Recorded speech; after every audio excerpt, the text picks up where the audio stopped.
The space travel is Moondrop's most legendary true wireless buds. To call them simply a benchmark is also just doing them a disservice. This to the point where the space travel is considered kind of the de facto recommendation in its price bracket, $30 US. So when Moondrop finally announced its sequel, the very creatively named Space Travel 2, everyone collectively lost their minds. Is this going to be the next step up, the next generation, the next revolution in true wireless technology? And as per usual, since we're talking about it on the Hangout.audio channel, you know that it's already approved by me. But of course, we have to explain why exactly it is critical approved. So sit back, relax, and let me just shill the Moondrop Space Travel 2.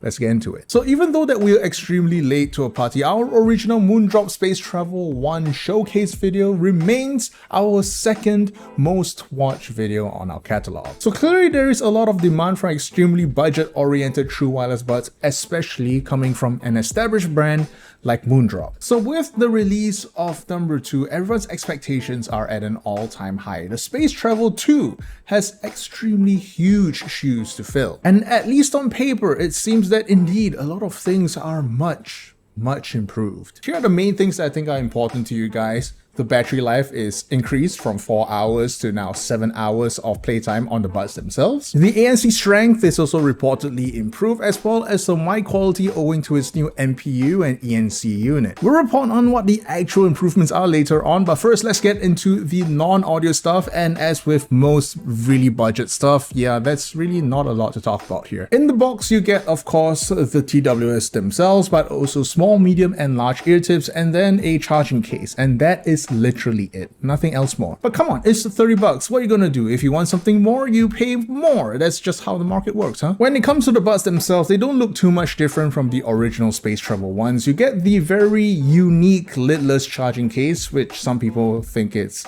okay, but other people would think they're just saving costs, which they are. And as for the earpieces themselves, I would affectionately refer to this as the toothbrush form factor. It's comfortable, not much issue with my ears, but as per usual, this is super subjective and really up to your own ear anatomy. Now, battery life is one of the things that Moondrop have advertised as a massive improvement over the Space Travel 1, from 4 hours with ANC on the original to 7 hours with ANC on the new number 2. Mic quality is also a vast improvement on the new Space Travel 2. I'm not sure if it's due to the new NPU or ENC or whatever marketing buzzwords they throw in, but it does sound better, and here's a sound demo. This is the Moondrop Space Travel 2 in an empty room with no background noise. This is the Moondrop Space Travel 1 in an empty room with no background noise. This is the Moondrop Space Travel 2 on a busy street. The Moondrop Space Travel 1 on a busy street. And as for the things that I'm not really satisfied about, well, it's the same with the Space Travel 1, and that is a very anime sounding voice assistant.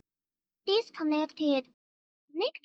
Look, you may like it. Personally, I don't like a little girl whispering in my ear, so your mileage may vary. I don't quite like it. But you're watching on this channel, and what's probably most important to you is the sound. And let me tell you, yes, the Space Travel 2 takes a little bit of a more restrained approach in terms of tuning, but still comes off as very natural and, more importantly, good sounding. In comparison to the Space Travel 1, the Space Travel 2 goes for a more restrained approach in both the bass as well as in treble, which means that if you're used to the more exciting listen that the Space Travel 1 provides you, the Space Travel 2 might come off as a little bit more boring. To me, I think it's a reasonable trade-off. I think the Space Travel 2 is one of the more natural sounding true wireless buds that I've heard so far. But there also comes a caveat, because if I want to use the Space Travel 2 outdoors, then I actually want a little bit more low end, because its ANC, while indeed improved over the first edition, isn't as big of an improvement that I would like it to be. So let's talk about ANC. And the ANC on the Space Travel 2 is marginal improvement over the Space Travel 1. It's not like a huge leap where I would say, yeah, wow, this is a generational uplift. No, in terms of the ANC, if you don't like the Space Travel 1, you're not exactly going to be satisfied with the number 2. In my original showcase video for the Space Travel 1, I mentioned that it just exists, and it is better than having no ANC at all.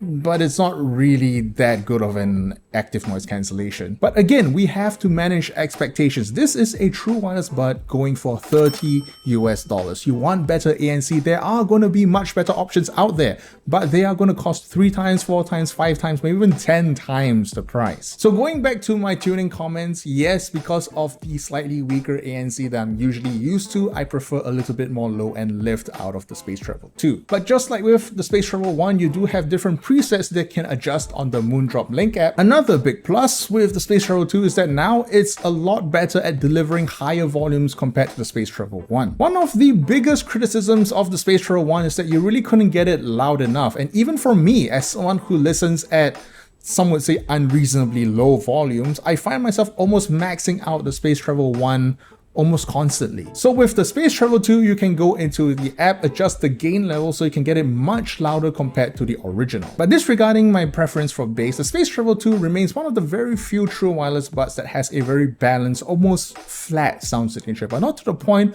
where I'll consider it completely sterile. There's still a little bit of a bass boost, a little bit of warmth. They clearly tried to use the 5128 research here going in mind. So while I'll consider it a neutral listen, I wouldn't call it a lean listen or even something that is overly bright like a lot of neutral sets are. But as we move into the treble response, that's where the Space Travel 2 starts to get a little bit wonky. Just like with many other true wireless buds, the treble on the Space Travel 2 is not the smoothest. There's a lot of peaks, a lot of dips, and just sounds a little bit unnatural relative to, let's say, a full analog IEM. This is due to the fact that using a lot of DSP, they have to make sure that the response of the IEM kind of matches up properly with all of the electronics inside, and it is a compromise in that way. But again, and I know I keep repeating this, people need to manage expectations. This is a $30 true wireless set, and yes, you can get better sound out of a $30 wired IEM, but completely different use case. But at the end of the day, we have to understand that Moondrop now is effectively competing with themselves. Even with the Space Travel 1, there wasn't really another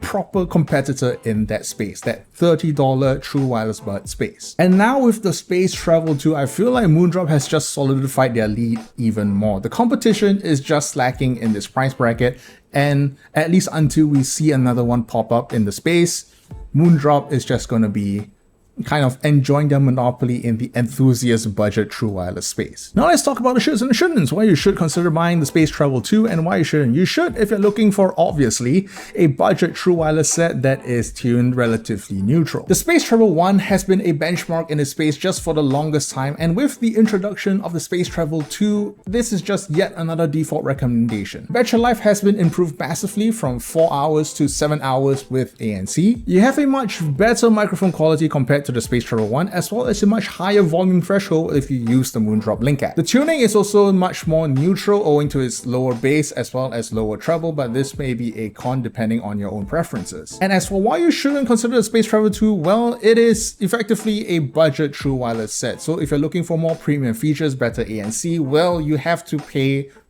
more. ANC is not the best in a complete vacuum, but probably one of the best in its price range by virtue of it having ANC. Some people might not like the lidless design. It's been around for a while, but just a fair warning, yeah, there is no lid, even though you can't really shake it out. And lastly, I think I forgot to mention this, there is a little bit of driver flex. So if you're someone who doesn't like the crinkle whenever you push the buttons on the sides, the Space Travel 2 has a little bit of driver flex. And that is our showcase for the Moondrop Space Travel 2, an update to an already amazing true wireless bud. But hey, you don't have to take our word for it. You can always try it out for yourself at the Hangout. We're located at 200 South Bridge Road in Chinatown. Come on down, grab a cup of coffee or an ice cream, and then ask for the Space Travel 2. Try it out for yourself and then form your own opinions. And for those of you who are not residing in Singapore, you can always come on down to hangout.audio, our online retail store. We ship globally and for free for orders over $30 US.